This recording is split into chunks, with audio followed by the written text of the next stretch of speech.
So guys, today our topic is the 11 forgotten laws of attraction. This was given by Bob Proctor. Bob Proctor is an American author and motivational speaker. 11 forgotten laws. Forgotten laws means there are many laws in our life. ऐसे बहुत सारे laws हैं हमारे life में. हमने बहुत सारे laws को स्कूल कॉलेजेस में भी पढ़ा है, लेकिन इसे हम फॉरगॉटन लॉज क्यों बोल रहे हैं? फॉरगॉटन लॉज इसलिए बोल रहे हैं क्योंकि इसको लेके कोई बात नहीं करता है. Very few people they know about these laws. So इसीलिए these laws are really very important and इस laws को 11 laws को जानने के बाद I think आपका दिमाग और ज्यादा मजबूत और ज्यादा what should I say, your mind will be more intelligent in that case. So it is called the 11 forgotten laws of attraction. So आज हम लोग 11 ऐसे laws के बारे में पढ़ेंगे और मैं आपसे पढ़ाऊंगा नहीं, मैं आपके साथ इंटरैक्टिव करूंगा so that you can also ask question. So guys, let's begin today's session. The topic we are discussing is 11 forgotten laws of attraction, and the first law, the first forgotten law is the law number 1 is the law of thinking. Law of thinking.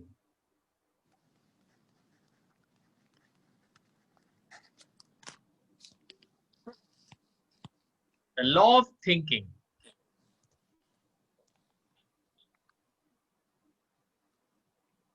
While deciding what to do, choose conscious thought. But while doing that work, choose your unconscious thoughts and keep doing and learning.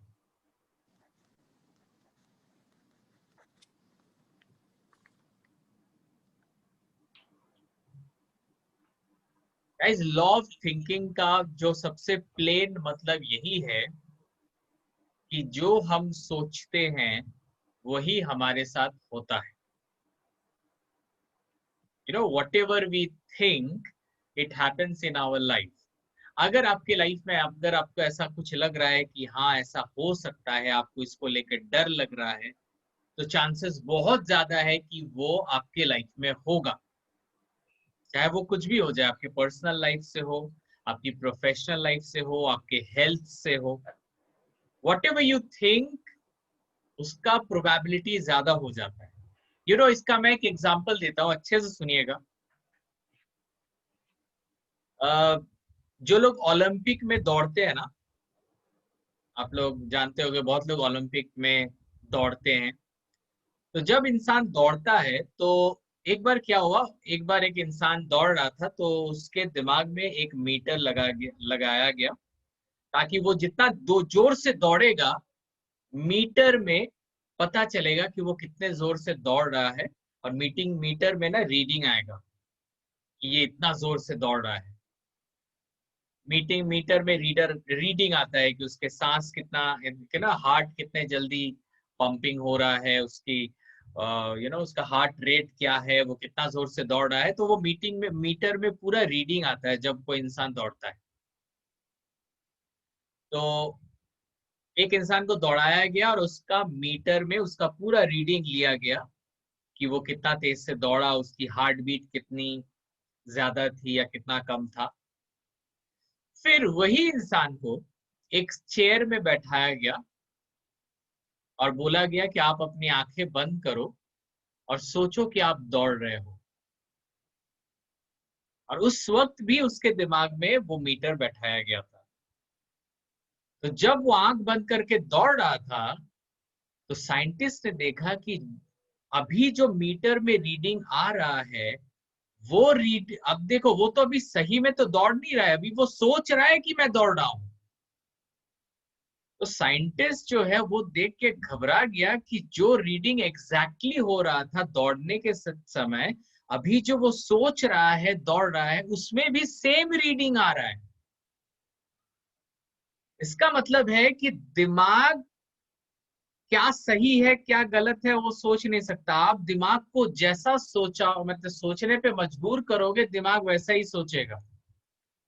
आप अगर दिमाग को बोलोगे कि मैं दौड़ रहा हूं, आंख बंद करके आप दौड़ रहे हो अंदर से, आपकी अंदर का दिमाग को तो नहीं पता, क्योंकि आप आंख बंद कर दिए हो, अंधेरा है। आपका दिमाग सोच रहा है कि आप दौड़ रहे हो, तो दिमाग वैसे ही रीडिंग देगा, चाहे वो सच हो या झूठ हो, उससे कोई फर्क नहीं पड़ता। तो बोलने का मतलब ये है कि अगर हम लोग आज दुखी हैं, तो एक बार आंख बंद करके फील करो ना कि हम क्या क्या रीजन है जिसके लिए आज हम खुश हो सकते हैं। क्योंकि जब आप आंखें बंद करके वो रीजन को देखोगे, खोजोगे ना, तो आपके अंदर में जो है, आपका जो मेन माइंड है, उसको समझ में नहीं आएगा कि ये रियली में हो रहा है कि नहीं। उसको लगेगा कि ये इंसान खुश है, लेकिन ये इंसान तो दिमाग में सोच रहा है कि हम खुश हैं। एग्जैक्टली तो वो खुशी वाला माहौल नहीं है वहां पे, लेकिन अंदर में जो दिमाग है ना, उसको ये सब कुछ नहीं पता। मेरा बोलने का मतलब है कि this is called law of thinking. जब आप दिमाग में सोचते हो, तो दिमाग आपसे क्वेश्चन नहीं करता है कि जो आप सोच रहे हो वो सही है कि गलत। आप अगर दिमाग को बोलोगे मैं अच्छा नहीं हूं या मैं अच्छी नहीं हूं, तो दिमाग बोलेगा ओके टेकन, वो ले लेगा। वो आपसे पूछेगा नहीं कि सच में ऐसा क्या हुआ भाई, तुम क्यों सोच रहे हो कि तुम अच्छे नहीं हो, तुम कॉन्फिडेंट नहीं हो। वो कभी पूछेगा नहीं। जो आप दिमाग को बोलोगे वही दिमाग सोचेगा। तो लॉ ऑफ थिंकिंग का मतलब होता है कि what ever you think that really happens. अगर सोचो आपके दिमाग में आपका आपका जो सर है वो दर्द कर रहा है। आई डोंट नो आप लोग में कौन कौन है जिसका सर बीच बीच में दर्द करता होगा, लेकिन बहुत लोग हैं जिसका सर दर्द करने से ही ना वो लोग मेडिसिन ले लेते हैं, जल्दी से एक मेडिसिन ले लेते हैं। ओके, तो सबरीन ने ही थम्स अप कर दिया। अब सबरीन डॉक्टर है, उसको बहुत कुछ पता होगा। ओके, तो ऐसा देखा गया है कि जब इंसान ये सोचता है कि नहीं सब कुछ ठीक ठाक है, मैं एकदम कंफर्टेबल हूँ, मेरा सर धीरे धीरे करके ठीक हो रहा है। जब इंसान ऐसे सोचता है ना, सोचते सोचते सोचते उसका दर्द कहाँ गायब हो जाता है, कभी कभी पता ही नहीं चलता। तो गाइज, जैसा आप सोचोगे आपके लाइफ में वैसा ही होगा। सच्चाई से उसका कोई नाता नहीं है। सच्चाई रियली में सच्चाई क्या है उससे कोई फर्क नहीं पड़ता। आप जो सच्चाई सोचोगे वही आपके लिए सच्चाई है। Any question till now? By changing your conscious thought to unconscious thought pattern, your ruling said you will allow yourself to effectively change the result to what you want. Same चीज जो मैंने आपको बताया, कभी भी लाइफ में अगर कोई चीज चाहिए ना, तो उसको पहले अपने दिमाग में बनाइए। एक बार अगर दिमाग में वो चीज बन गया ना, तो वो रियलिटी में होने के चांसेस बढ़ जाएंगे। एक बार एक इंसान को बताया गया कि तुमको कौन सा कार चाहिए, तो वो इंसान बोला कि भाई मेरे को एक नॉर्मल मारुति 800 होने से भी चलेगा। तो उसको बोला गया मारुति 800 क्यों सोचा तुमने, बीएमडब्ल्यू क्यों नहीं सोचा? तो बोल रहा है भाई मेरा जो हैसियत है हम उतना ही ना सोचेंगे। तो भाई हमारा जो हैसियत है ना, वो भी हम अपने दिमाग में ही क्रिएट करते हैं। अगर दिमाग में 800 है तो हमको 800 ही मिलेगा। अगर दिमाग में थोड़ा सा ज्यादा है, तो प्रोबेबिलिटी बहुत ज्यादा होगा कि we can achieve that level. तो गाइज आप लोग मैंने अपने लाइफ में, मैं कभी स्कूल में कभी फर्स्ट तो आया नहीं। अगर मुझे कोई पूछेगा कि क्यों नहीं आए, तो बहुत सारा रीजन है। मैं पढ़ता नहीं था, मैं उतना इंटरेस्टेड नहीं था पढ़ाई में, लेकिन ये सब सही रीजन नहीं है। अगर सच में मुझे कोई पूछे सही रीजन क्या है, तो मैं बोलूंगा कि कभी मेरे दिमाग में किसी ने ऐसा घुसाया ही नहीं कि मैं फर्स्ट भी हो सकता हूँ। अब जब दिमाग में ही नहीं गया, तो मैं असलियत में कैसे फर्स्ट आऊंगा? दिमाग में मैं सोच के बैठा हूँ यार, मैं तो हमेशा 17th 18 20 रैंक ही आता है, मैं थोड़ी ना कभी फर्स्ट होऊंगा। वो जो फर्स्ट होते हैं वो लोग थोड़े डिफरेंट किस्म के होते हैं। तो अगर सोच में ही ऐसा है तो फिर आगे कैसे बढ़ूंगा? तो गाइज आप लोग अभी क्या सोच रहे हो? कहीं पे दिमाग में कोई लिमिटेशन है? सोचो इस बात को। अगर दिमाग में कोई लिमिटेशन है कि मैं नहीं कर सकती या मैं नहीं कर सकता, तो आप एकदम सही सोच रहे हो, आप नहीं कर सकते। Any question? Okay, let's go to the next one. Law of supply. Law of supply.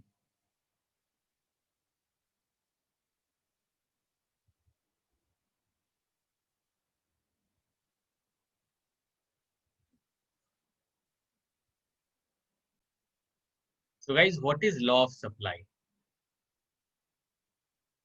It is possible to achieve success in any area you are doing if you release yourself from the belief of scarcity. Guys, there are two words. ये जो slide है ना, ये slide में आप दो word को अच्छे से देखो। एक है सप्लाई और एक है स्कैरसिटी। एक है सप्लाई और एक है scarcity.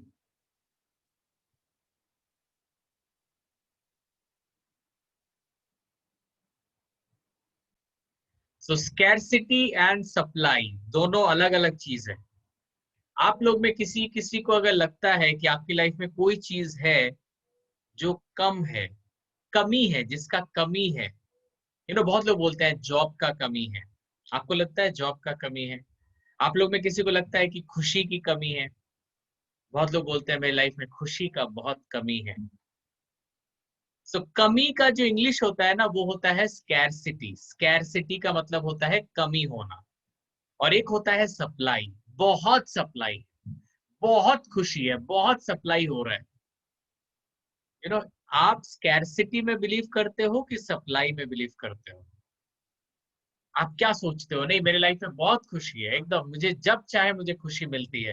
I always have the reason to be happy. मेरे पास हमेशा खुशी के रीजंस होते हैं। हमेशा आप खुशी के रीजंस निकाल लेते हो।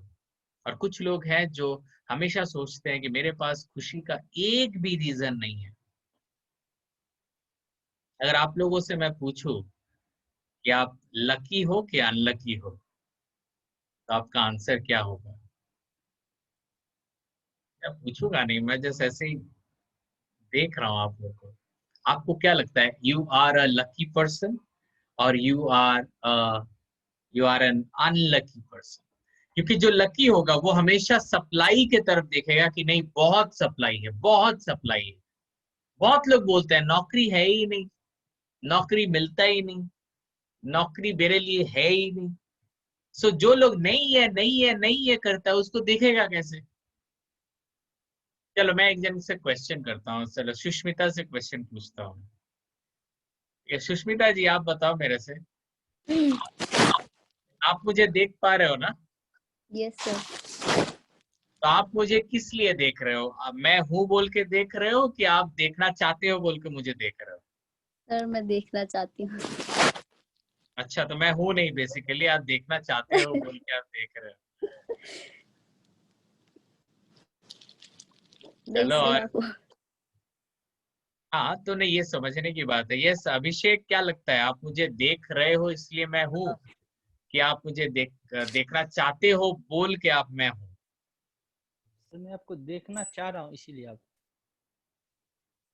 अच्छा, ये इम्पोर्टेंट बात है, इसको थोड़ा सा अच्छे से समझिएगा कि हम चीजों को देखते हैं इसलिए हमें दिखता है, कि चीजें हैं बोल के हमें दिखता है? Rishita, what do you think? Obviously चीजें हैं बोल के हमको दिखता है, नहीं हम देखना चाहते हैं इसीलिए देखते हैं चीजों को। अच्छा, तो yes. Basically okay. Archana ji, आपको क्या लगता है, मैं हूं बोल के आप देख पा रहे हो कि आप देख रहे हो बोल के मैं हूं?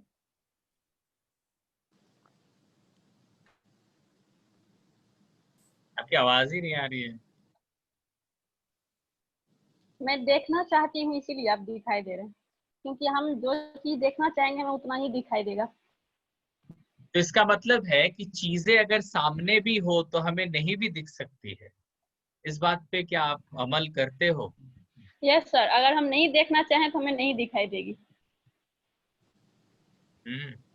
अच्छा, एक एग्जाम्पल करते हैं। आप जिस घर पे अभी बैठे हो उस घर पे कितने लाल रंग की चीजें हैं? एक बार देखो तो कितने लाल रंग का चीज है, गिन के बताओ, एटलीस्ट 10-15 तो होना चाहिए। आप जिस घर पे अभी बैठे हो लाल रंग का क्या क्या चीज वहां पे है? मेरे को नंबर बताओ, 10 होगा तो बताओ मेरे को। लाल रंग की कितनी चीजें हैं? Think about it, think about it. how many things are there in red color? कितना हुआ भाई आप लोग? 14 या शोमा? 14 things are there. Okay, 14 things, my god. Sir, और there are 7 मैं 9। अच्छा, सोनी जी 9 बता रही है। Okay, Mamata? 12 sir. Sir, 7 Sir, including my dress 10. हाँ, you can include your dress also. Archana, you said, Archana Kumari? Yes sir, 12। 12। और एक अर्चना जो है वो कर रही है क्या? Sir, 9 okay, Abhishek? There are 6। Sir 13। 13। Okay guys, अब आपको मैं एक सवाल करूंगा। आप लोग ने 10, 12, 14 बहुत सारे नंबर्स दिए। अब एक काम करता हूं, अभी ना सब थोड़ा सा आंखें बंद करो, अपनी आंखें बंद करो प्लीज, सभी अपने आंखें बंद करो एकदम। जस्ट आंखें बंद करो, ऑनेस्टली एकदम बंद करो, एकदम ऑनेस्टली अपनी आंखें बंद करो। और सोचो एक बात कि आप आप जहाँ पे हो वहां पे ब्लू कलर की कितनी चीजें को आपने देखा? ब्लू ब्लू कितना देखा आपने? ब्लू, जब आप रेड को देख रहे थे तो ब्लू कितनी चीजों को आपने देखा? नंबर आप मुझे ऐसे बोल सकते हो, आंखें बंद करके ही बोल सकते हो कि ब्लू कितना देखा। रिशिता कितना? 1. अच्छा, सोमा 1 बोल रही है। सोमा ने 4। 4। अब इधर उधर मत देखो, जब देखना था तब हो गया। Sir, 0 0। Okay, open your eyes guys, open your eyes.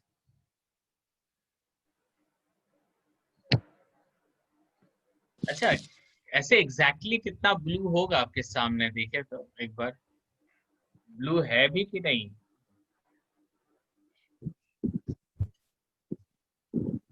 क्या 2 blue? things are there. 2 thing अच्छे से देखोगे तो वो 2, 10 हो सकता है। सर मेरे फ्रंट में तो 9, 10 है, 9, 10 है। बैक में मैंने देखा नहीं। गाइस, बोलने का बात मेरा ये है कि जब आप रेड को देख रहे थे तो कितने ब्लू को आपने ओवरलुक किया होगा? कितने ब्लू थे, लेकिन आपका फोकस था रेड के ऊपर। मेरा बोलने का मतलब सोचिए, जब आप रेड को देख रहे थे तो आप ब्लू पे नजर नहीं लगाए, ऑल्दो ब्लू था लेकिन ब्लू में आपका नजर नहीं गया। ये इस बात का सबूत है कि जो चीज हमारे सामने होता है जरूरी नहीं कि हम उसको देखते हैं। हम जब फोकस करते हैं तभी चीजें दिखती हैं। हम जब रेड को देख रहे हैं तो बहुत ब्लू को भी हम देख सकते थे, लेकिन हमारा फोकस था रेड, तो हमें ब्लू नहीं दिखा, ऑल्दो वहां पे बहुत ब्लू था। तो गाइस, ये बात एकदम सही है कि there are 2 kind of people. कुछ लोग हैं जो हमेशा कमियां देखते हैं, ये कम है, पैसे कम है, शांति कम है, लाइफ में कुछ भी खुशी कम है। तो जो कम में फोकस करता है ना, तो वो हमेशा कम ही देखता है। और जो ज्यादा देखना चाहता है उसे हमेशा चीजें ज्यादा लगती है।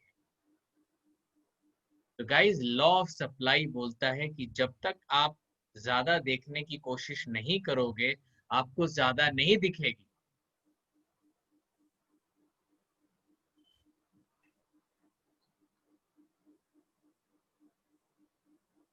Is there any doubt guys? Please, अगर किसी को डाउट है तो मुझे अभी पूछे, हमने पढ़ा भी था। The law number 3 is law of attraction. Law of attraction.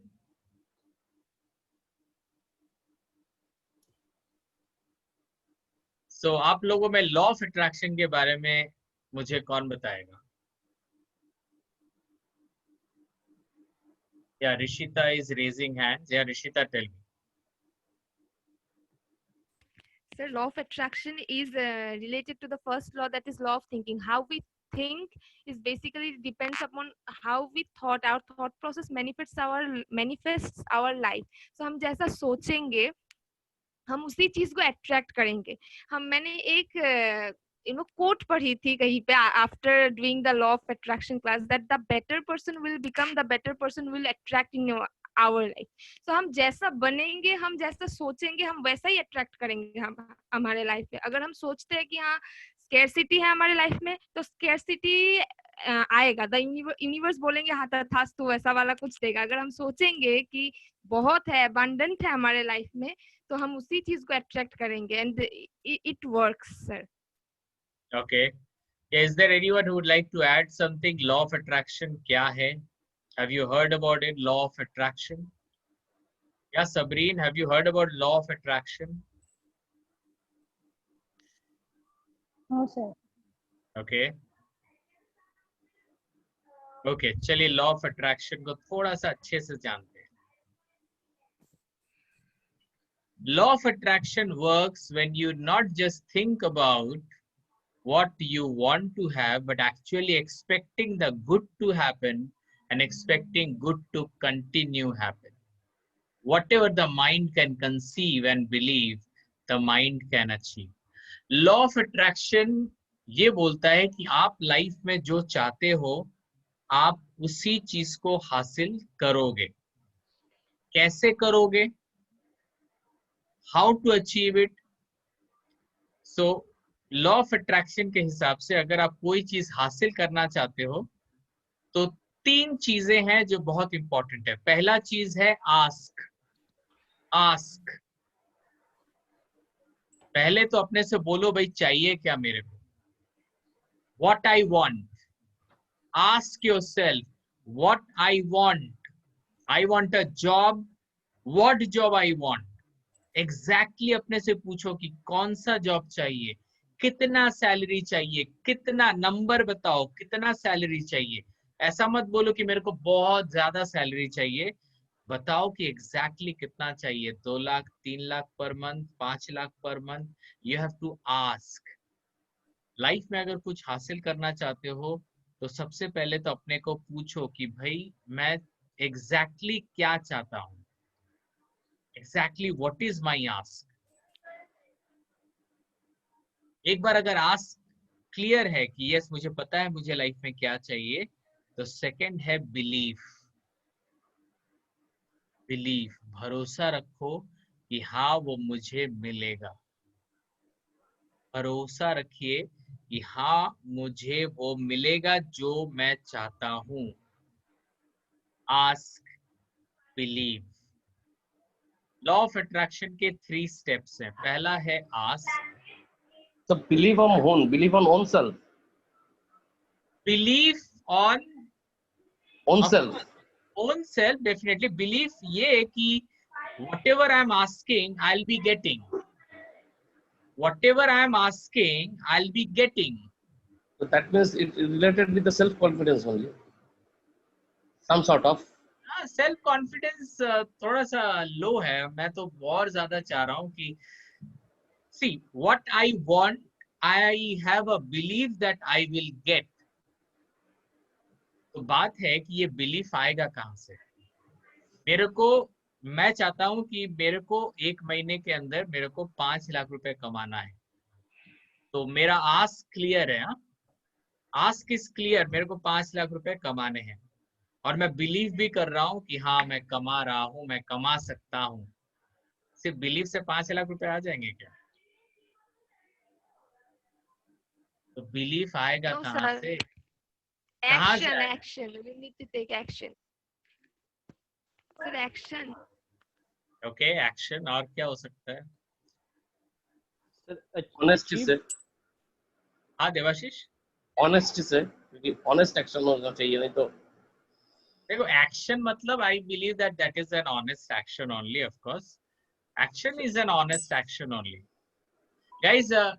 Of course there is only one way you can have a belief, एक ही वे है जिससे आपका बिलीफ और ज्यादा स्ट्रांग हो सकता है, और वो है एक्शन एंड एक्सपीरियंस।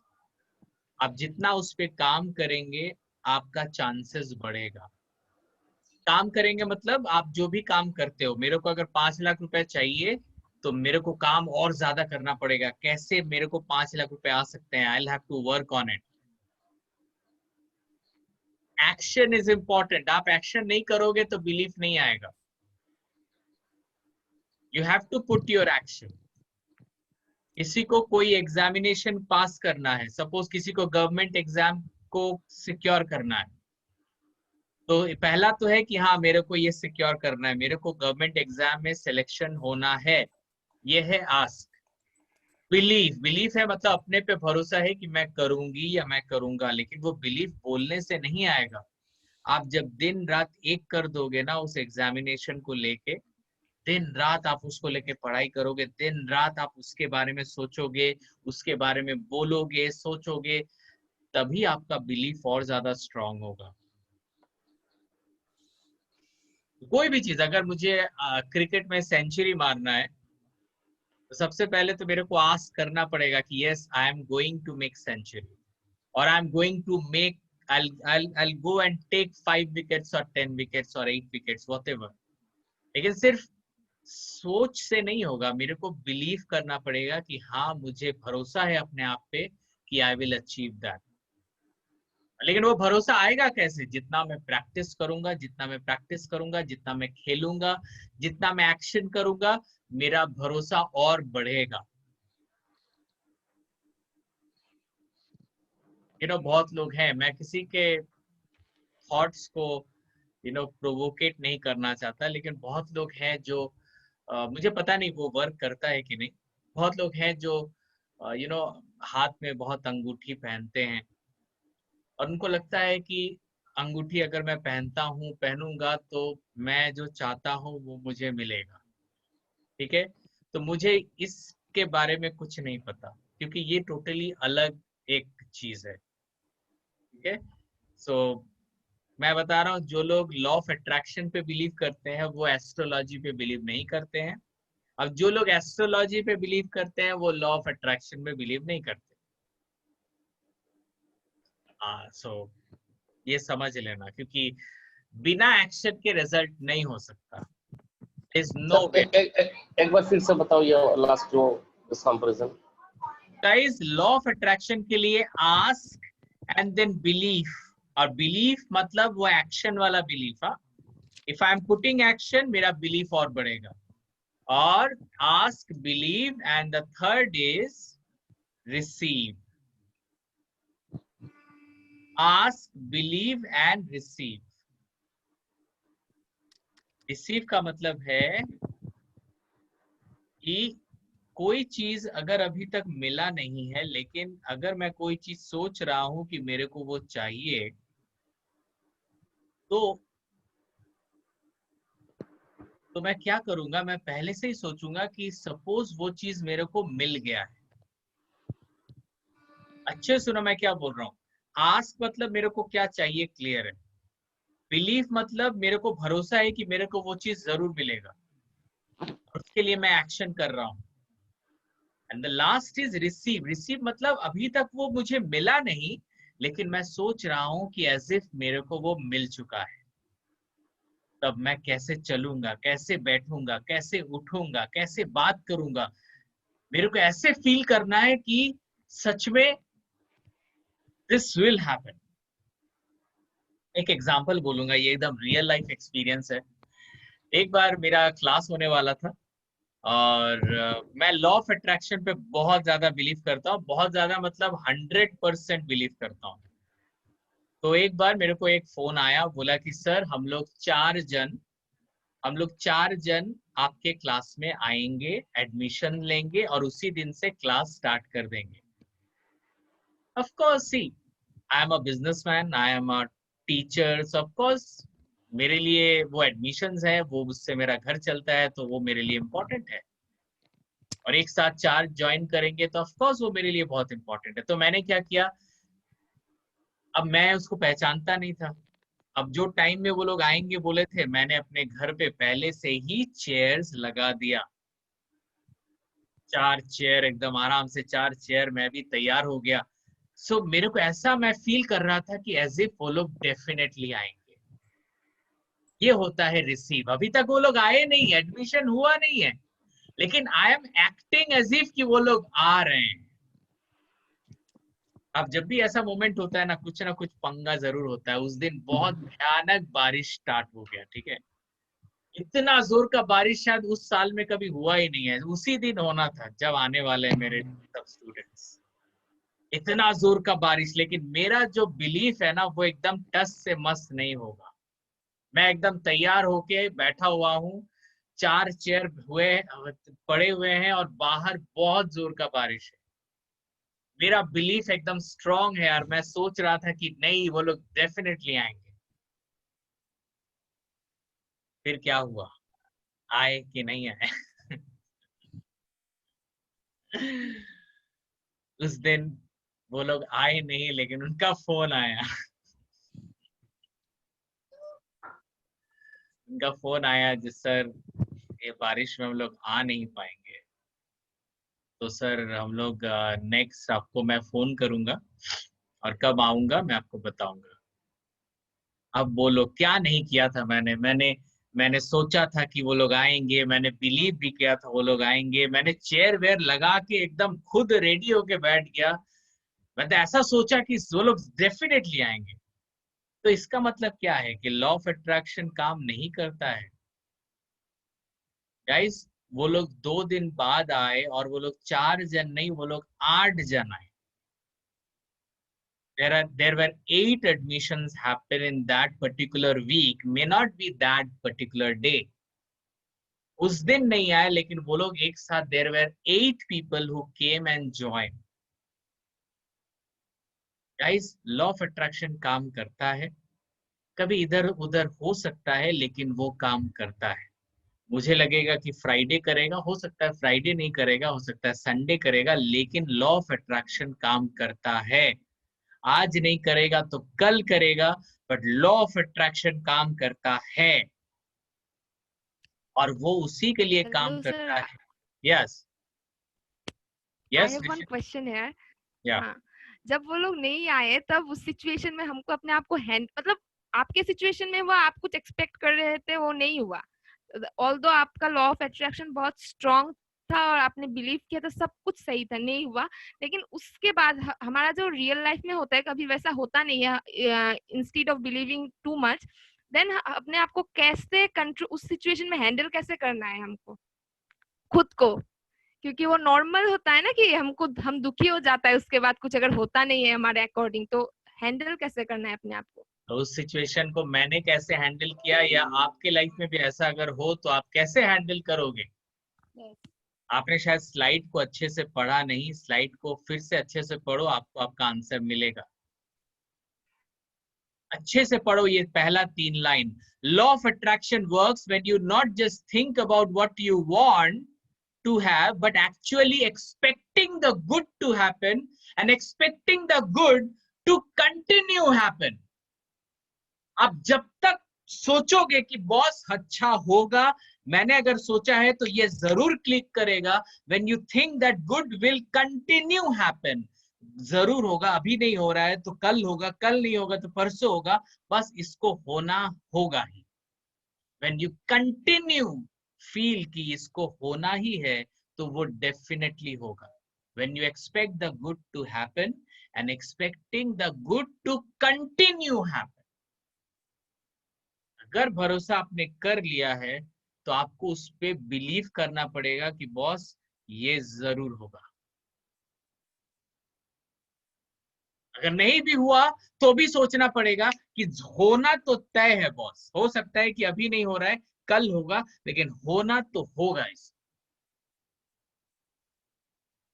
चाहे कुछ भी हो जाए, क्यों नहीं होगा? मेरा आस्क क्लियर है, मेरा बिलीफ क्लियर है, और मैं ऐसे ही बिलीव नहीं कर रहा हूँ, मैंने उसके लिए एक्शन किया है, एवरी डे मैं उस पर काम कर रहा हूँ, क्यों नहीं होगा boss?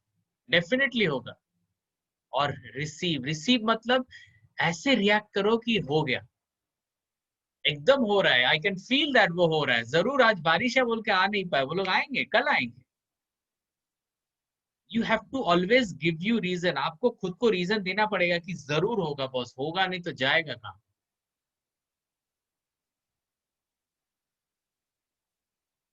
Ask, believe and receive, ये जो 3 प्रोसेस है, ये लॉ ऑफ अट्रैक्शन का प्रोसेस है। Ask, believe and receive.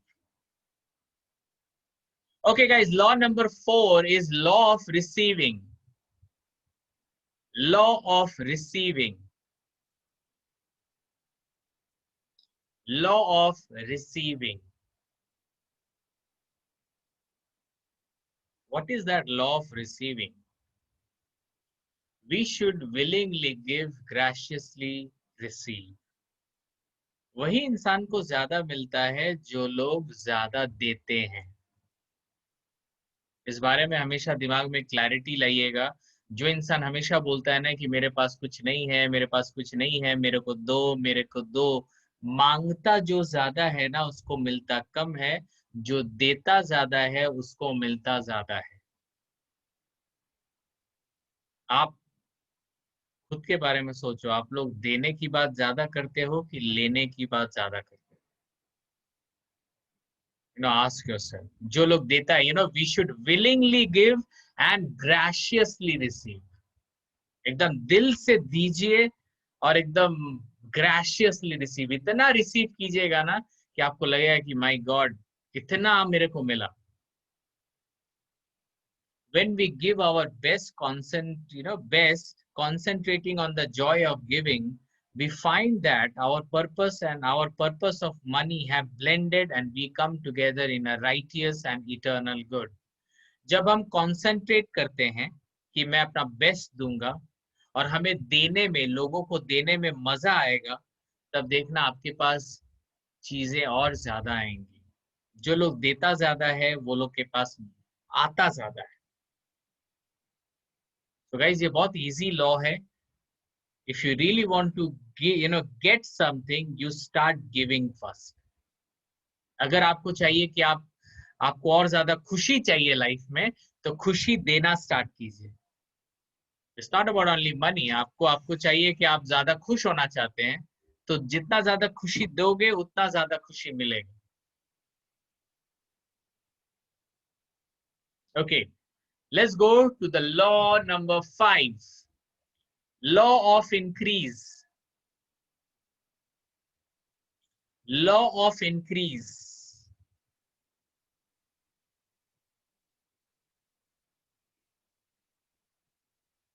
ये बहुत इंपॉर्टेंट है और बहुत अच्छा लॉ है। लॉ ऑफ इंक्रीज का मतलब है कि आप कोई चीज को बढ़ाओगे कैसे, चाहे वो सेल्फ कॉन्फिडेंस हो या कुछ भी चीज हो, उसको बढ़ाओगे कैसे। लॉ ऑफ इंक्रीज, कोई चीज जो थोड़ा कम है उसको आप बढ़ाओगे कैसे। आपके लाइफ में पैसे कम है तो उसको बढ़ाओगे कैसे। आपके लाइफ में हैप्पीनेस कम है तो बढ़ाओगे कैसे हैप्पीनेस को।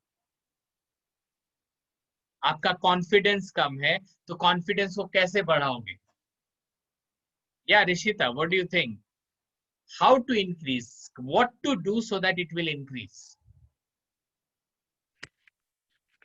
So first we need to do the continuous action on it. Then in order to get something more, we have to give something to others so that we can graciously receive that things also. Okay, is there anything more? कैसे हम कोई चीज को बढ़ाएंगे? जो चीज हमारे पास कम है, देखो भाई हर इंसान के पास ना कुछ कम तो है। खुशी कम होगा या कुछ भरोसा कम होगा किसी पे, या पैसे कम होंगे, या कुछ ना कुछ कमी हर इंसान में है। कोई इंसान के पास कॉन्फिडेंस की कमी है, कोई इंसान के पास कोई इंसान है जो इंग्लिश बोल नहीं पाता, वो भी एक कमी है।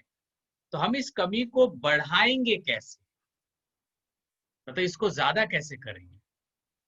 एक्शन तो करना ही है, लेकिन साथ ही साथ एक और चीज करना है। आई विल शो यू क्या करना है।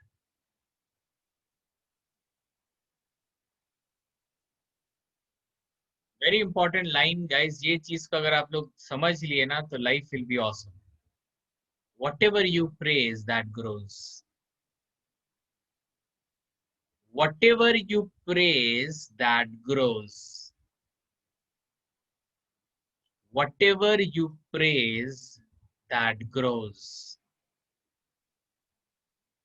आप लोगों से जानना है कि आप लोग इससे क्या समझ. या सबरीन, what are you understanding with this?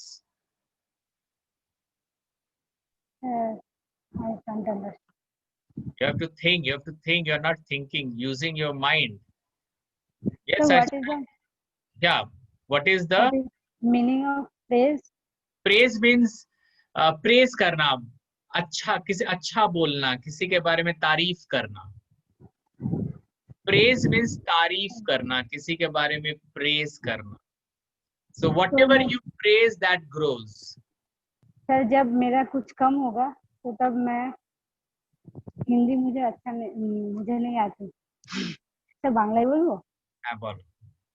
বলছি যখন আমাদের কিছু কম হয় তখন আমরা যদি নিজেকে সান্ত্বনা দিই বা বোঝাই যে এতটা আমরা করতে পারবো, তাহলে তাহলে ততটা গ্রো হবে, মানে একটা টার্গেট করে নিলে সেটা গ্রো হবে. তাই বোঝাচ্ছি. Okay, yes, or yeah, Archana Kumari, you want to say something?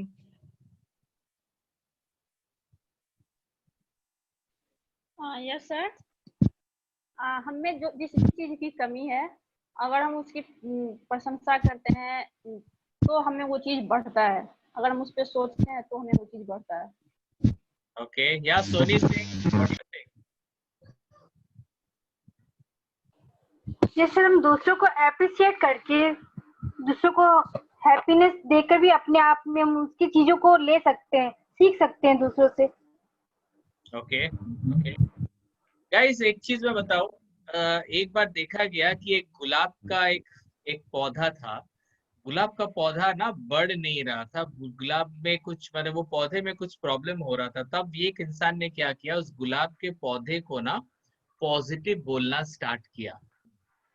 ये जो पौधा है ना, उसको बोल रहा है कि भाई तू बहुत अच्छा है, तू बहुत अच्छे से बढ़ेगा और बहुत जल्दी तुमसे एक बहुत अच्छा फूल खिलेगा. मैं तुम्हारा केयर कर रहा हूँ, तुम देखना तुम बहुत जल्दी बढ़ोगे. जब उसको प्रेज किया जा रहा है, जब उसकी तारीफ की जा रही है कि तुम बढ़ोगे, तुम अच्छे से बढ़ोगे, मुझे पता है कि तुम बढ़ोगे, मेरे को विश्वास है कि तुम, so I am giving some positive vibration to that particular plant. देखा गया ना, वो प्लांट बढ़ता गया. कोई भी चीज जिसको आपको बढ़ाना हो ना, उसको तारीफ करना स्टार्ट करो. अगर आपको लगता है कि आपकी इंग्लिश अच्छी नहीं है तो अपने को बोलो, नहीं मैं इंग्लिश बोल सकता हूँ, अपने लेवल में जितना अच्छा बोल सकता हूँ मैं अच्छा बोलता हूँ, मेरे लेवल में मैं अच्छी बोलती हूँ, मैं सीख रही हूँ, इसीलिए मैंने IDQ में ज्वाइन किया, अब तो मैं पहले से भी अच्छी बोलती हूँ. I am doing good. और अच्छा बोलना है, लेकिन मैं आज के डेट में मुझे जितना अच्छा होना है मैं अच्छा कर रहा हूँ, मैं अच्छा बोल रहा हूँ. The more you praise, that will grow. Yes sir, when I am speak in English, then I am very happy that time. Yeah, that is important. Happy, that means you are praising yourself. Yes कोई sir. भी चीज को आप press करोगे. हम लोग क्या सुनते हैं, सर नहीं सर आज नहीं होगा, सर आज मैं बहुत गंदा बोल रही हूँ, सर सॉरी सर मेरे से नहीं बोला जाएगा, सर मैं आज प्रैक्टिस नहीं की हूँ, सर मैं बहुत गंदा बोल रही हूँ, लोग हंस रहे हैं सर. ये प्रेजिंग नहीं है, ये इंसल्टिंग है. Yes sir, खुद को डिमोटिवेट, यस, खुद को अपने आप को डाउन करना.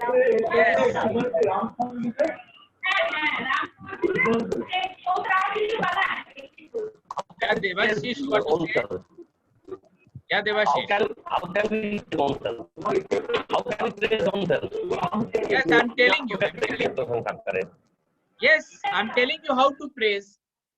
Right now, suppose I am not a good teacher, I will tell, okay, I'm doing my best. I'm training, I'm giving training and I'm doing best. अगर मेरा बच्चा सपोज पढ़ाई में अच्छा नहीं है तो उसको मेरे को बोलना पड़ेगा, नहीं तू अच्छा कर रहा है, तू जितना भी तेरे लेवल का है ना तू अच्छा कर रहा है, you are doing good. The more you praise that grows. लेकिन हम लोग नहीं करते हैं वो. प्रेज मतलब तारीफ करना. आप जिस लेवल में हो आप उस लेवल में अच्छा बोल रहे हो.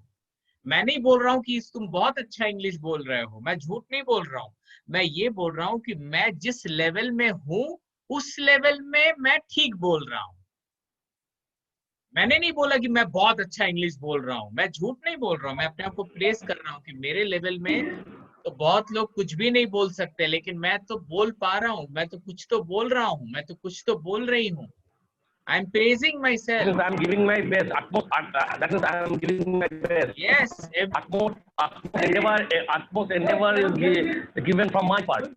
absolutely. Every day I am doing my part. Every day I am doing my part. Every day मैं अपना काम कर रहा हूँ, मैं अच्छा कर रहा हूँ। अपने आप के साथ बात कर। Yes, absolutely. You have to praise yourself. Because whatever you praise, that grows. अगली बार ना अपना इंसल्ट अपने मत करना, ना ही किसी को करने देना। Okay? So you are special, you have potential. अपने को तारीफ करना स्टार्ट करो।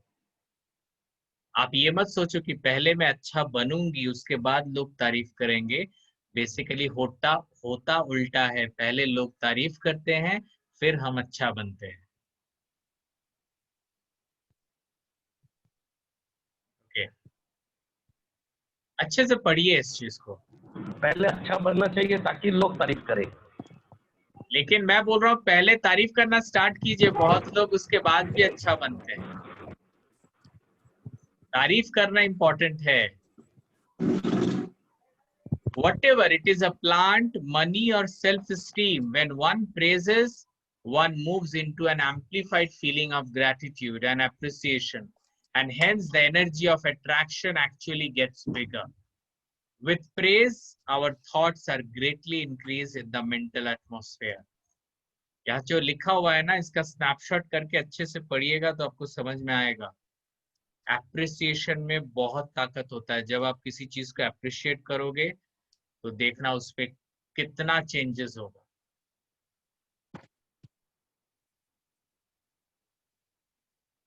Okay guys, let's go for the next one. Law number 6, law of compensation. Law of compensation.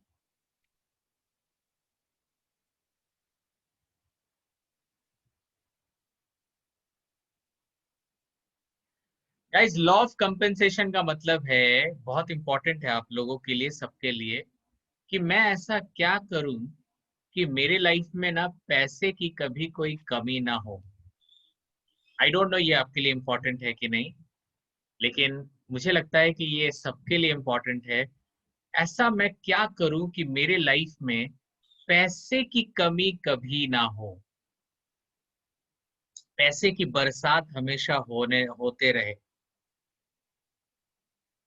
ऐसा तो ये जो लॉ ऑफ कॉम्पनसेशन है, ये अगर आप फॉलो करोगे ना तो आपके लाइफ में पैसों की बरसात हमेशा होने लगेगी। क्या है ये एग्जैक्टली अच्छे से देखिए। It is called law of compensation.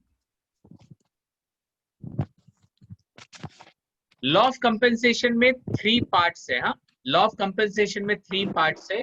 अगर आप ये तीनों पार्ट को फॉलो करोगे तो आपकी लाइफ में कभी पैसों को लेके कभी कमी नहीं होगी।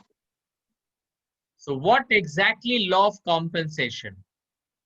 The first is be people centric. Do what people need. ऐसा कुछ करो जो लोगों की जरूरत है। लाइफ में ऐसा कुछ करो जिसको लोगों की जरूरत है। आप ऐसा क्या करते हो अपने लाइफ में, थोड़ा सोचो तो। ऐसा आप सुबह से रात तक क्या करते हो जो लोगों को जरूरत है? Think about it. क्या करते हो?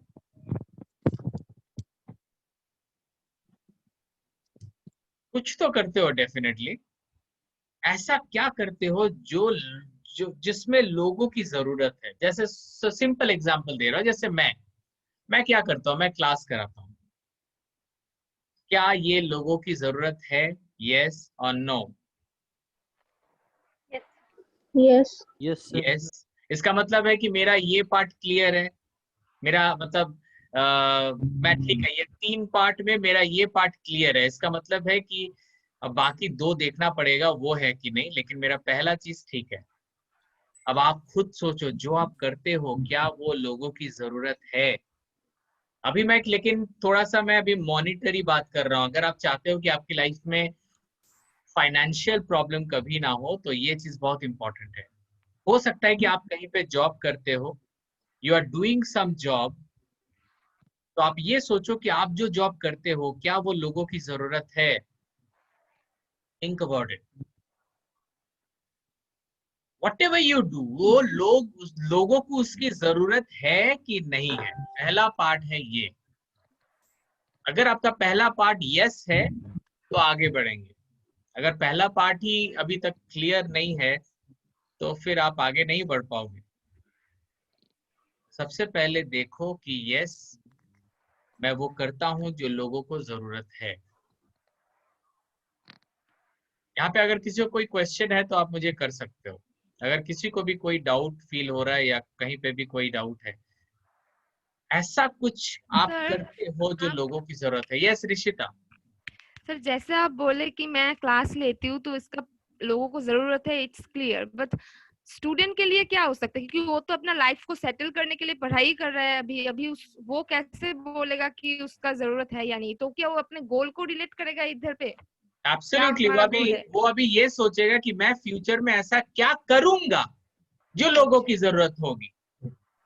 ओके। अगर आप फ्यूचर की सोच रहे हो, जैसे सबरीन मेडिकल में है, तो सबरीन ऐसा क्या करेगा जो लोगों की जरूरत है? वो मेडिकल सप्लाई करेगी, मेडिकल असिस्टेंस देगी, वो लोगों की जरूरत है। आप सोचो आप क्या करोगे? आप ऐसा क्या करते हो जो लोगों की जरूरत है? मैं दूध बेचता हूँ, लोगों को दूध पीना है, ठीक है भाई, मेरा भी काम हो गया। आप जो करते हो क्या वो लोगों की जरूरत है? मैं सिलाई बुनाई करती हूँ, तो क्या लोगों की जरूरत है? हाँ, लोग स्वेटर पहनते हैं तो उसको जरूरत है। मैं रेस्टोरेंट है, मेरा खुद का रेस्टोरेंट है, तो क्या वो लोगों की जरूरत है? डेफिनेटली, लोग आएंगे, खाना खाने आएंगे। अब आते हैं, चलो सुष्मिता के पास। सुष्मिता बोलेगी सर मैं तो क्रिकेट खेलती हूँ, तो क्या वो लोगों की जरूरत है? डेफिनेटली, लोग क्रिकेट देखना चाहते हैं। लोग जब क्रिकेट देखते हैं तो उनको मजा आता है। लोगों को एंटरटेनमेंट देना वो लोगों की जरूरत है। तो गाइस, पहला है कि जो मैं करती हूँ या करता हूँ वो लोगों की जरूरत है कि नहीं है। अगर है तो चलो आगे बढ़ते हैं हमारे नेक्स्ट स्टेप पे। Be capable and efficient. हम लोग केपेबल एंड एफिशिएंट कैसे होंगे? Have right knowledge and skills to serve beyond what people need. हम जिस फील्ड में है उस फील्ड में मेरे पास नॉलेज इतना होना चाहिए, या मेरा जो स्किल है, जो मेरा पढ़ाई का किसी को पढ़ाने का मेरा जो स्किल है वो इतना अच्छा होना चाहिए कि लोगों का जो नीड है उस नीड से भी मैं ज्यादा सप्लाई कर सकूं। हम लोग जब रेस्टोरेंट में जाते हैं तो हम क्यों जाते हैं? हमें लगता है कि कोई हमें अच्छा खाना परोस के देगा, तो हमारा नीड है वो। अब कोई हमें अच्छा खाना कब परोस के देगा? जब उसको अच्छा नॉलेज होगा कि कैसे खाना बनाया जाए और कैसे खाने को लोगों को सर्व किया जाए। जब वो नॉलेज और स्किल उसके पास होगा तो आप सेटिस्फाइड होगे उस रेस्टोरेंट में। गाइस, हम लोग बात कर रहे हैं लॉ ऑफ कॉम्पनसेशन की, कि क्या करें हम लाइफ में सो दैट हमारे पास पैसे की कमी ना हो। उसके लिए जो फर्स्ट पॉइंट है, ऐसा कुछ करो जो लोगों की जरूरत है। सेकंड, जो चीज आप कर रहे हो उस चीज में जितना भी नॉलेज गेन करना है, पढ़ाई करना है, उस फील्ड को लेके वो पढ़ाई कीजिए और उसको प्रैक्टिस कीजिए। यह है सेकंड पार्ट। अगर किसी को यहाँ पे कोई डाउट है तो मुझे पूछिए।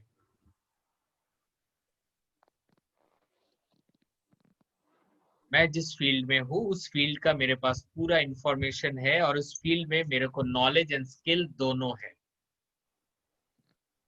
मतलब अगर मैं क्रिकेट खेलती हूँ तो मेरे को वो क्रिकेट का पूरा नॉलेज है और मुझे क्रिकेट का हर टेक्निक पता है, मैं कैसे क्रिकेट खेल सकती हूँ। तो गाइज ये सबके लिए, अगर मैं खाना बनाती हूँ तो मुझे खाना बनाने का नॉलेज है और मैं खाना इतना अच्छा बनाती हूँ कि लोग अपना उंगली चाट के खा जाएंगे, इतना अच्छा मैं बनाती हूँ।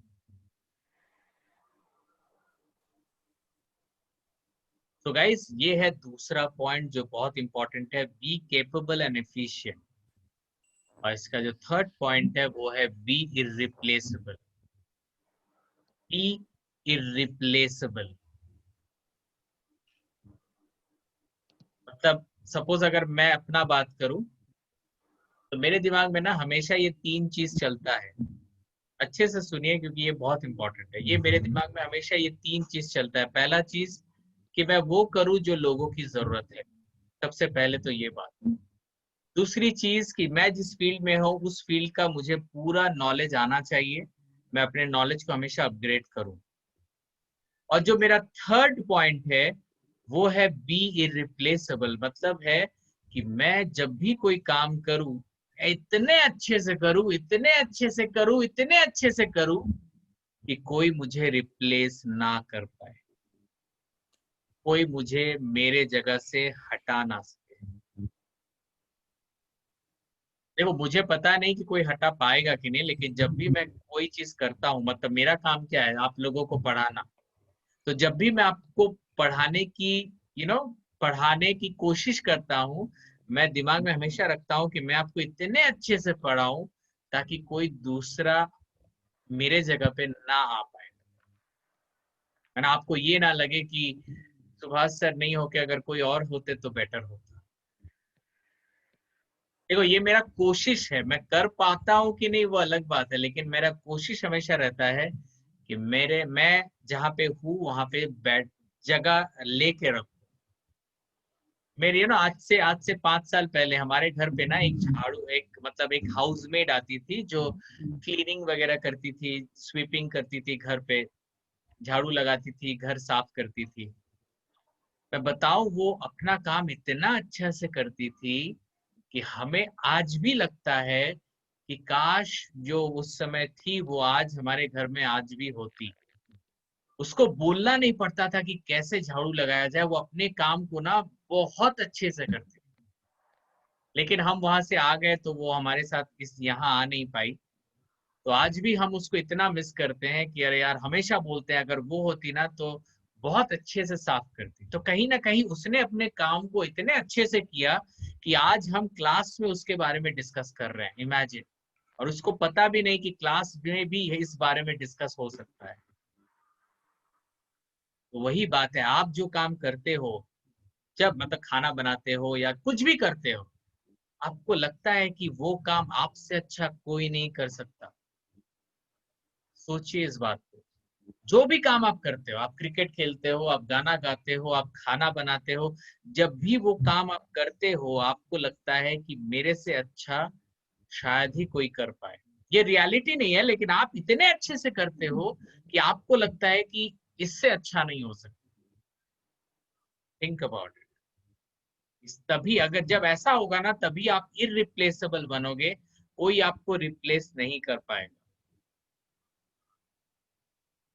गाइस कोई अमिताभ बच्चन को रिप्लेस नहीं कर सकता, उसने अपना काम एक खूबी से निभाया है।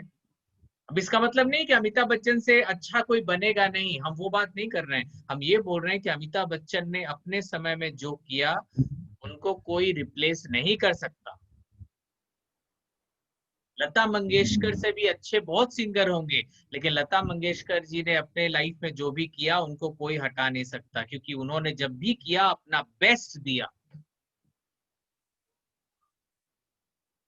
सचिन तेंदुलकर, आपको पता है विराट कोहली का जो स्पीड है वो सचिन को बहुत जल्दी वो आगे हो जाएंगे। सचिन पीछे रह जाएगा, लेकिन सचिन ने जो जगह बनाया है सचिन को कोई भी आउट नहीं कर सकता। वो हमेशा क्रिकेट के गॉड थे और वो गॉड रहेंगे। ये बोल रहा हूं मैं ये नहीं बोल रहा हूं कि मैं सबसे अच्छा रहूंगा, लेकिन मैं अपने काम को इतने अच्छे से करूंगा, कोई भी काम हो कि मेरे से अच्छा कोई ना कर पाए, ऐसा ऐसा मैं सोचूंगा। स्वामी विवेकानंद जी, ये भी बहुत नॉलेजेबल है जिसको आप देख रहे हो यहाँ पे। एक एक इंसान इररिप्लेसेबल है अपने जगह पे। रॉजर फेडरर जो टेनिस प्लेयर है, माइकल जैक्सन, ये लोग इररिप्लेसेबल है, इनको आज तक कोई रिप्लेस नहीं कर पाया है। ये लोग अपने लाइफ में टॉप क्लास हैं। स्टीव जॉब्स जिन्होंने आईफोन बनाया, स्टीव जॉब्स। जमशेदजी नसीरवानजी टाटा जिन्होंने टाटा स्टील को बनाया। Of course, our honorable Prime Minister Mr. Narendra Modi. I don't know आप लोग में नरेंद्र मोदी जी के साथ कौन कौन हो या आप किसको फॉलो करते हो, that is a different part, लेकिन उनका रिप्लेसमेंट भी नहीं है, मुझे लगता है ऐसा। वो अच्छे हैं कि बुरे हैं मुझे नहीं पता, लेकिन मुझे उनका रिप्लेसमेंट दिखता नहीं है कि उनसे बेटर कौन कर सकता है ये चीज। Yes, sir. Yes. I also feel the same thing. Right, so that's what I am saying, क्योंकि वो अपना काम इतने अच्छे से, मैं नहीं बोल रहा हूँ कि उनसे अच्छा नहीं है कोई, लेकिन हमें दिख ही नहीं रहा है क्योंकि वो अपने काम को बेखूबी से कर रहे हैं, अपने पूरे निष्ठा से कर रहे हैं। गाइज, आप अपना काम जब करते हो तो क्या अपना बेस्ट देते हो कि कोई भी आपको रिप्लेस ना कर पाए? सोचिए इस बात को। यहाँ पे जितने भी लोग हैं ना, बहुत बड़े बड़े लोग हैं। Mukesh Ambani, Ratan Tata, Gautam Adani, Narayan Murthy, Abhik Sarkar, Anil Ambani, Cyrus Pallonji, Shashi Ruia, they are irreplaceable, इसीलिए उनके पास इतना पैसा है। आप भी अगर इररिप्लेसेबल बनोगे ना तो आपकी लाइफ में कभी भी पैसों की कमी नहीं होगी, ये दिमाग में रखिएगा। ये दो जनाब को आप लोग पहचानते हैं, कौन है यहाँ पे? Yes sir. कौन है? बराक ओबामा और सर ये मार्क जुकरबर्ग। तो दे आर इररिप्लेसेबल गाइस। उन्होंने अपने काम को इतने बेखूबी से निभाया कि अभी भी लोग उनके बारे में बात करते हैं। They are irreplaceable. Guys, be consistently powerful. Prove self till your last breath. अपने को हमेशा जो काम कर रहे हो ना उसको कंसिस्टेंटली करते रहें, एकदम पावरफुल हो के करते रहें, और जब तक आप हो ना अपना हर चीज में बेस्ट देते रहें। ओके गाइस, लॉ नंबर 7 में जाएंगे। Law of non resistance. Non resistance इसका मतलब क्या है, कोई बता सकता है यहाँ पे? Law of non resistance, what does it mean? Anyone?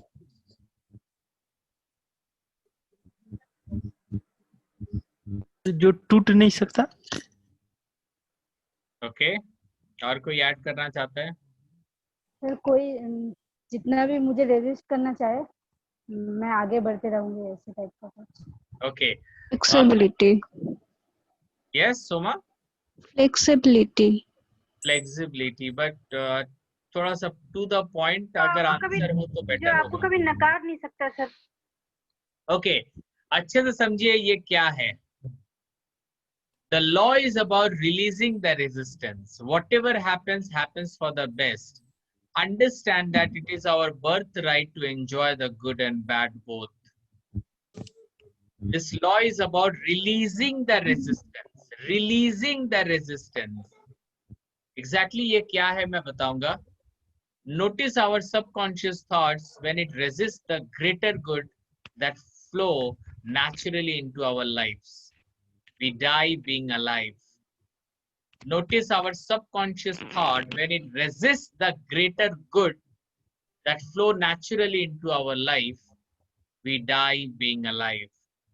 Guys, इसको थोड़ा सा समझने की जरूरत है। लॉ ऑफ नॉन रेजिस्टेंस क्या है?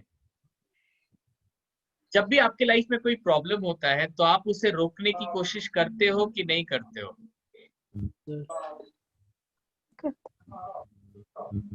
सपोज अगर आप लोगों में किसी को पता चला कि मेरे को एक डिजीज है, किसी को एक डिजीज है, तो वो चाहेगा ना कि उसे वो डिजीज पसंद होगा? किसी को अपनी बीमारी पसंद है? No sir. तो वो रेजिस्ट करेगा कि भाई मेरे को ऐसा क्यों हो रहा है, मेरे को ऐसा नहीं होना था, वो रेजिस्ट करेगा। आपके लाइफ में कभी भी कोई प्रॉब्लम आएगा ना, तो आप can you tell me the exact meaning of resistance? Resistant मतलब रोकना, कोई चीज को रोकना, वो कोई भी चीज को रोकना। जब कोई चीज हमारे लाइफ में होता है जो हमें पसंद नहीं है, तो हम उसे रोकते हैं।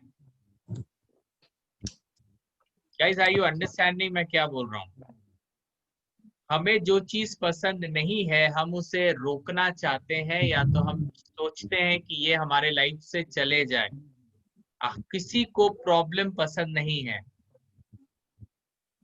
लेकिन यहाँ पे उल्टा बोला जा रहा है, जब कोई प्रॉब्लम आपके लाइफ में आएगा आप उसे रोकना मत, उसे आने दो। अगर आप उसको काम करके हटा सकते हो तो ठीक है, लेकिन अगर आपको लग रहा है कि उस प्रॉब्लम से आप जूझ नहीं सकते, तो आप उसे एक्सेप्ट करो। उसे रेजिस्ट मत करो कि मेरे साथ ऐसा क्यों हुआ, ये मेरे साथ ऐसा क्यों हुआ। Never ever say that. उसे एक्सेप्ट करो कि अगर ये मेरे साथ हुआ है, ठीक है, आई एक्सेप्ट दैट। इसे बोलते हैं law of non resistance. Resist मत करो। अगर मेरी लाइफ में कोई प्रॉब्लम है जो मैं हटा नहीं पा रहा हूं, तो उसे मैं एक्सेप्ट करूंगा। इंसान जितना रेजिस्ट करता है ना, प्रॉब्लम उतना ज्यादा उसके साथ रहता है।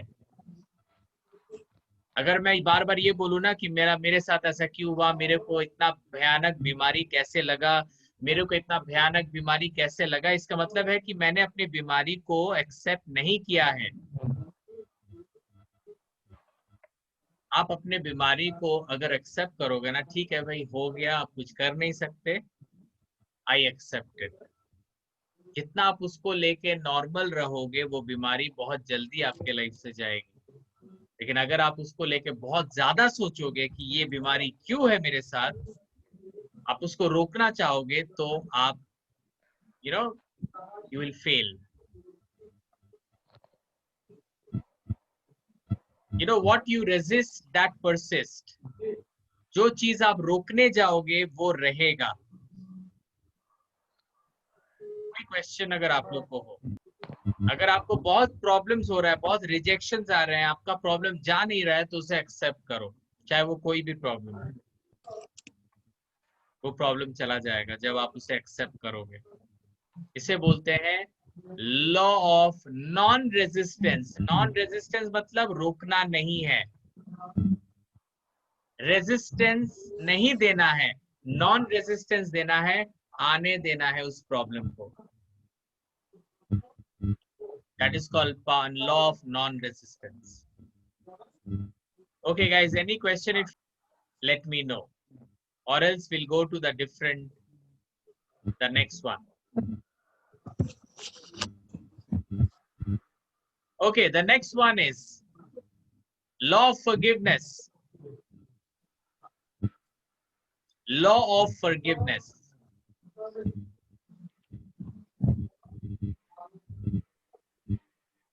तो अभिषेक, फॉरगिवनेस का मतलब क्या होता है? माफ कर देना। माफ कर देना। ये बहुत बड़ी क्वालिटी है, बहुत बड़ा लॉ है। Forgiveness is a shift in perception that removes a block in me to my awareness of love's presence. Forgive yourself and forgive others. अपने को भी माफ करो। हमने लास्ट क्लास में खुद को माफ किया था, याद है? सबसे पहले तो खुद को माफ करो, उसके बाद पूरे जहान को माफ कर दो, उन्होंने जो भी किया आपके साथ। माफ करना बहुत बड़ी बात होती है। इससे आप लोगों के लाइफ में ऐसे कोई इंसान है जिसको आपने अभी तक माफ नहीं किया है? Think about it. बहुत लोग सोच रहे हैं, कुछ बोल नहीं रहे लेकिन सोच रहे हैं कि ऐसा कौन है।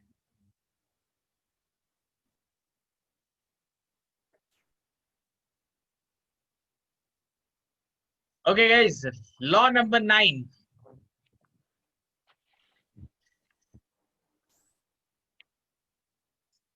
The law of sacrifice. The law of sacrifice.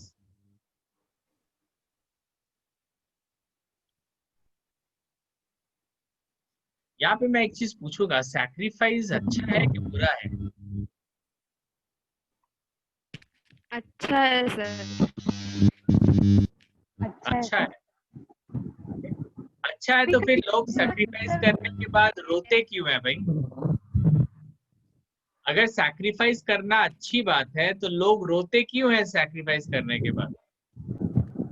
Sir क्योंकि वो लोग जिस चीज को सैक्रिफाइस कर रहे हैं उसके साथ बहुत अटैच है, इसीलिए वो रोते हैं। सैक्रिफाइस का मतलब क्या होता है?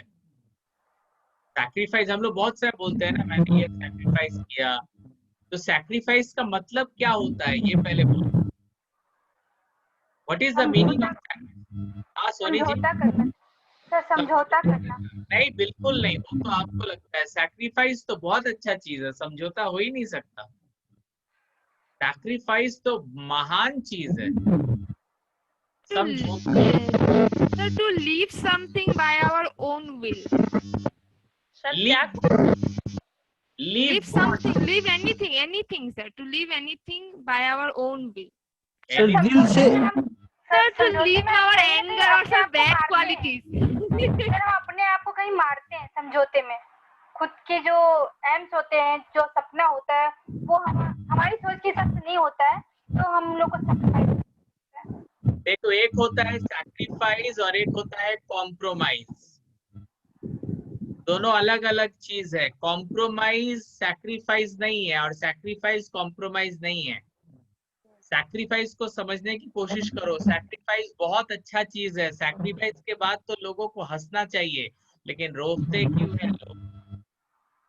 अच्छे से देखिए मैं क्या बोल रहा हूँ यहाँ पे।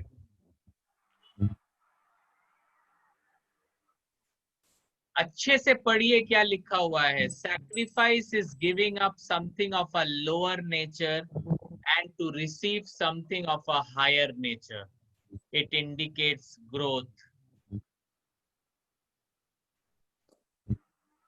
Sacrifice का मतलब है कि लोअर नेचर, एक लो क्वालिटी की चीज को गिव अप करना, मतलब छोड़ना, और एक हाई लेवल की चीज को अपनाना। सैक्रिफाइस का मतलब होता है एक लो लेवल की चीज को छोड़ना और हाई लेवल की चीज को अपनाना। तो एक हाई लेवल की चीज को अपनाने के बाद कोई रोक कैसे सकता है?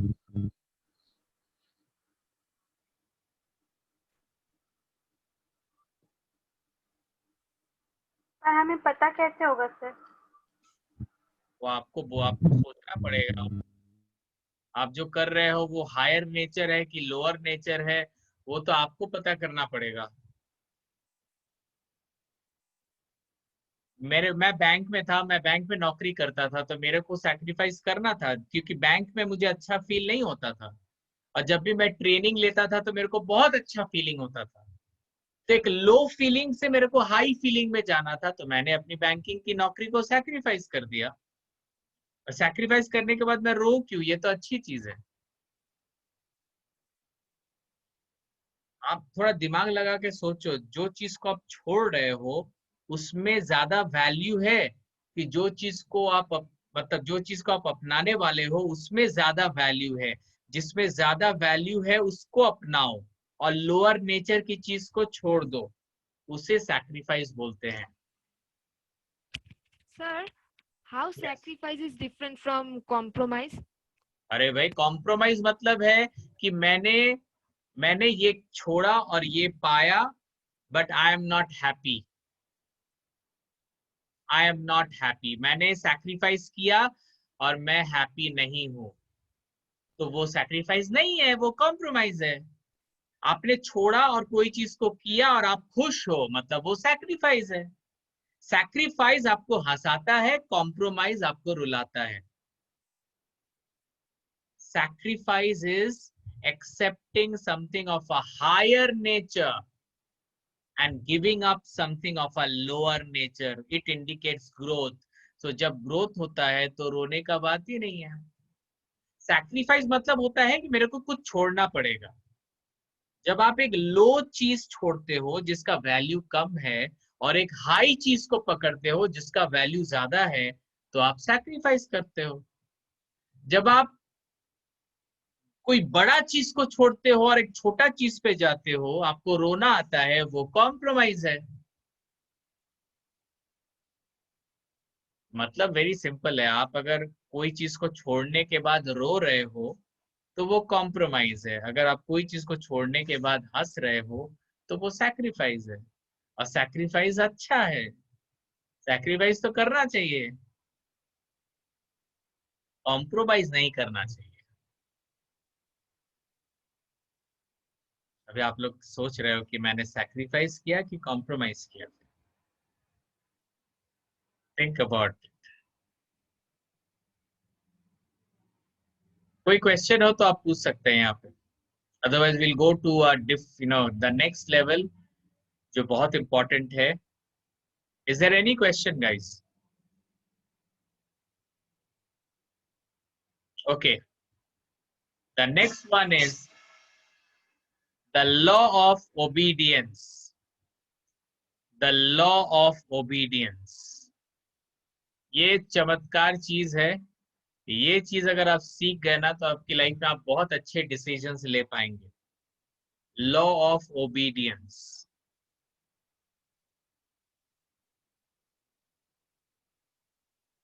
ये मजेदार चीज है, आप लोगों के साथ बात करने में और ज्यादा मजा आएगा इसमें।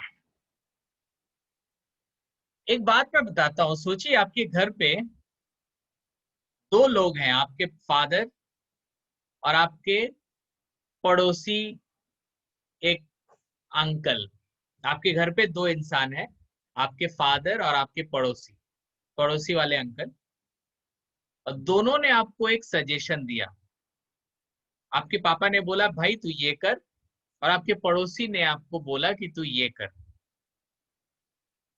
आप किसको मानोगे? पापा को मानोगे कि पड़ोसी को मानोगे? फादर। पापा। आप पता है फादर का मतलब पापा। या सोचो इस बात को। सर जिसका सजेशन सही हो। नहीं नहीं सर, अच्छा आप सजेशन देखोगे कि कौन बोल रहा है वो देखोगे? पापा सर। लॉ ऑफ ओबीडियंस का मतलब है कि हम किसको मानते हैं। हमको जब कोई इंसान कुछ बोलता है तो हम उस इंसान को देख के उसको मानते हैं कि उसके बात को सुन के हम मानते हैं। अगर 100 लोग हैं ना तो 90% लोग देखते हैं कि कौन बोल रहा है, उसके बाद चीज को लेते हैं, और बाकी जो 10% है वो लोग देखते हैं कौन बोल रहा है वो इम्पोर्टेंट नहीं, क्या बोला जा रहा है वो इम्पोर्टेंट है। वेरी वेरी इंपॉर्टेंट चीज। Suppose see I am by nationality मैं हिंदू हूँ, ठीक है? तो मेरे पास एक हिंदू भाई आते हैं और बोलते हैं कि सुभाष तेरे को ये करना चाहिए। और सपोज मेरे पास एक पाकिस्तान से एक भाई आता है, बोलता है कि सुभाष तेरे को ये करना चाहिए। अब एक तरफ है भाई मेरा हिंदू दोस्त और एक तरफ है जो पाकिस्तानी है। अब हम ना क्या बोल रहा है उस पे बात हम लोग बाद में करेंगे, पहले तो देखेंगे भाई मेरा इंसान कौन है। तो भाई मैं हिंदू हूं तो मेरे को तो हिंदू को सुनना है। तो ये गलत है।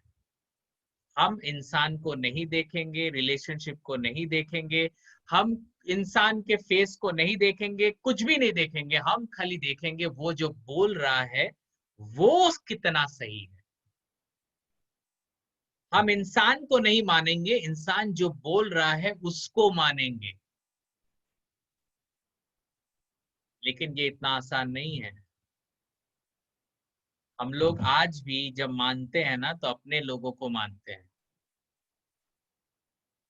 जिस दिन हम जो सही है उसको मानेंगे, हमारा लाइफ सही होने लगेगा। एक एग्जांपल देता हूँ, मेरे को गिटार बजाना है। अब मैंने पापा के पास गया, मैंने बोला पापा मेरे को गिटारिस्ट बनना है।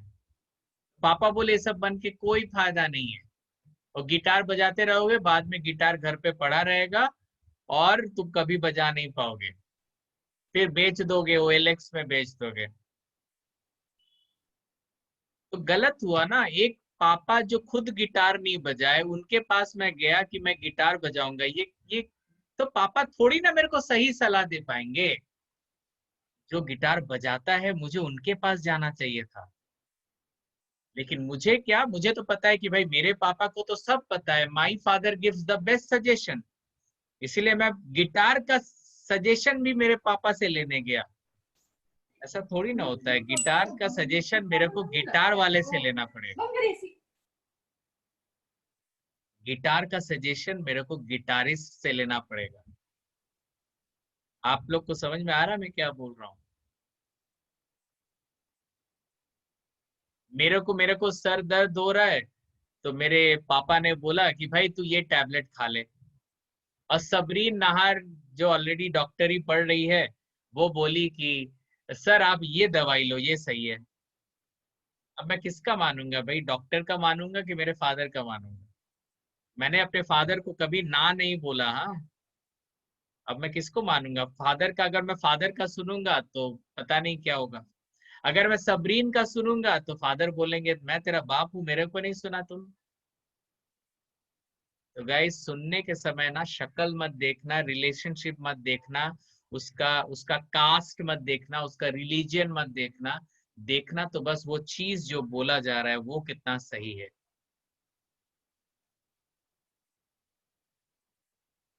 The law of obedience. Our mistakes are largely due to the fact that we have obeyed more readily the laws of earth than the laws of spirit. Whatever the law you obey will turn serve you. The most important thing is to know what to obey. दो चीजें हैं guys, मैं क्या सुनूं और मैं किसको सुनूं। ये दो फाइट हमारे दिमाग में हमेशा चलता है, मैं क्या सुनूं और मैं किसको सुनूं।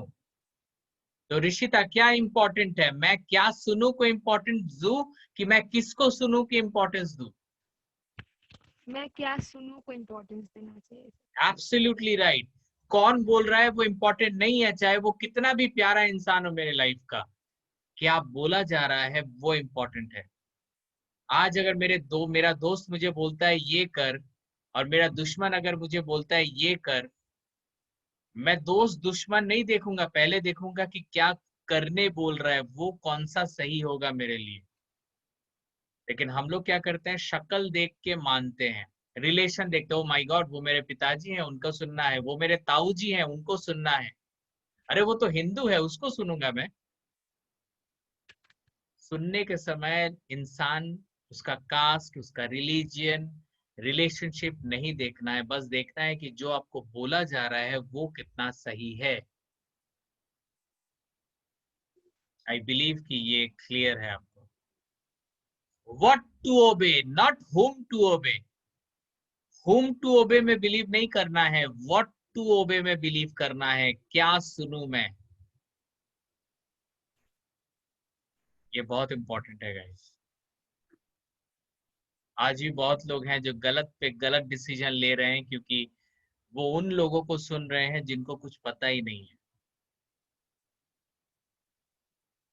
Okay guys, we are the last law of the night. We call it law of success. Law of success. Law of success.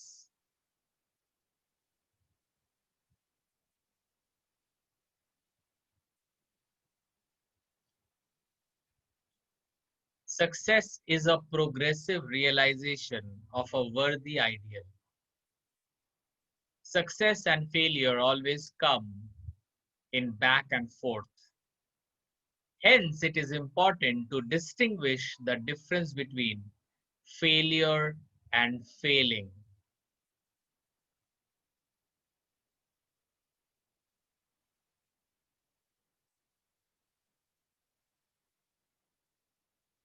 Guys यहाँ पे ये बोला जा रहा है कि जब आप सक्सेस पाने के लिए वर्क करते हो, कोशिश करते हो, तो ऐसा हो ही नहीं सकता कि आप फेल करोगे। आप कभी फेल कर ही नहीं सकते।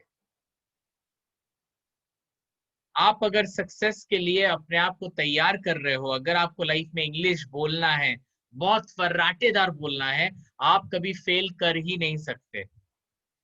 आप फेल तब करते हो जब आप खुद को बोलते हो कि भाई मेरे से नहीं होगा। एक होता है कि मैंने फेल किया और एक होता है कि मैं फेलियर बन गया। दोनों अलग चीज है। फेलियर बनना और फेल करना दोनों अलग चीज है। मैं अपने लाइफ में फेल कर सकता हूं, लेकिन इसका मतलब नहीं है कि मैं फेलियर हूं। मैं जीरो पे आउट हो सकता हूं, बट उसका मतलब नहीं है कि मैं हमेशा जीरो में आउट होऊंगा। हम अगर फेल करते हैं तो कभी अपने आप को ना फेलियर मत बोलना कि मैं बहुत बड़ा फेलियर हूं, पता है। नहीं, कभी नहीं। आप ये बोल सकते हो कि हाँ, लास्ट टाइम मैंने फेल किया था, बट इस टाइम मैं करूंगा। फेलियर तो कभी नहीं बनना। फेल कर सकते हो, फेल करना ठीक है, लेकिन फेलियर कभी मत बनना। और सबसे बड़ी बात बोलूं, एक बहुत बड़ी बात मैं आपसे बोलना चाहता हूं। जब भी आप कोई पर्पस को लेके जीते हो लाइफ में, मेरी बात को अच्छे से सुनना।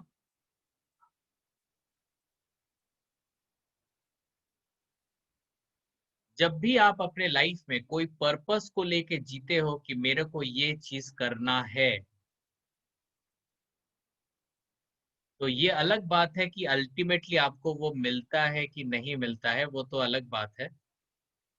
सबसे इंपॉर्टेंट बात है कि वो जो सफर आप जिस पर्पस को पाने के लिए जो दौड़ भाग कर रहे थे, पढ़ाई कर रहे थे, ये जर्नी में ना आप जो बन जाते हो वो है रियल सक्सेस। रियल सक्सेस वो नहीं जो आप पाते हो या आप नहीं पा पाए। सक्सेस वो है जो ये जर्नी में आप बन गए। ये इंपॉर्टेंट नहीं है कि आप 4 महीना या 6 महीने के कोर्स करके आप कितना अच्छा इंग्लिश में बात कर रहे हो, लेकिन ये 4 महीने में या 6 महीने में आप जो इंसान बन गए, जो 4 महीना पहले थे और आज जो 4 महीने बाद, आप इंसान ही अलग बन जाओगे। इंग्लिश कितना बोलोगे वो बात की बात है, अभी मैं उसके बारे में नहीं बोल रहा हूँ। When you really work on your purpose, you become a different person. मुझे भी लाइफ में बहुत कुछ करना है, मेरा भी लाइफ में बहुत पर्पस है। मुझे नहीं पता वो मिलेगा कि नहीं मिलेगा, वो बात की बात है। मेरे को तो अपना पार्ट देना है, मेरे को जो करना है मैं कर रहा हूँ। लेकिन इतना पता है कि ये जो पर्पस के पीछे मैं हूँ, ये मेरे को एक दिन एक अलग ही लेवल का इंसान बना देगा। कभी कभी हमें बहुत कुछ नहीं भी मिलता है और कभी कभी मिल भी जाता है, लेकिन इम्पोर्टेंट यहाँ पे मिलना नहीं, इम्पोर्टेंट ये है कि ये जो हम दौड़ रहे हैं अपने पर्पस में, ये हमें एक अलग ही इंसान बना देता है।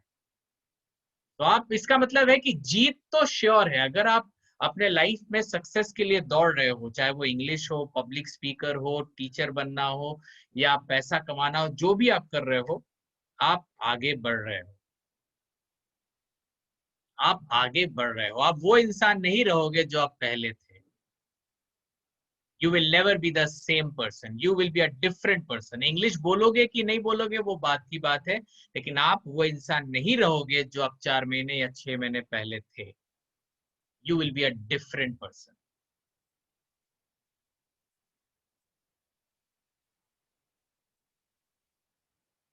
So it's a progressive realization बोलते हैं इसको, progressive realization. So guys, apply this 11 laws until your last day. Improve yourself. अपने को improve कीजिए। जो भी आज लॉज आपने पढ़ा उसको अपने लाइफ में इम्प्लीमेंट कीजिए। जब तक आप हो तब तक ये लॉ आपके साथ होनी चाहिए। Sir, yes sir, what was the fourth law? Actually, it was disconnected.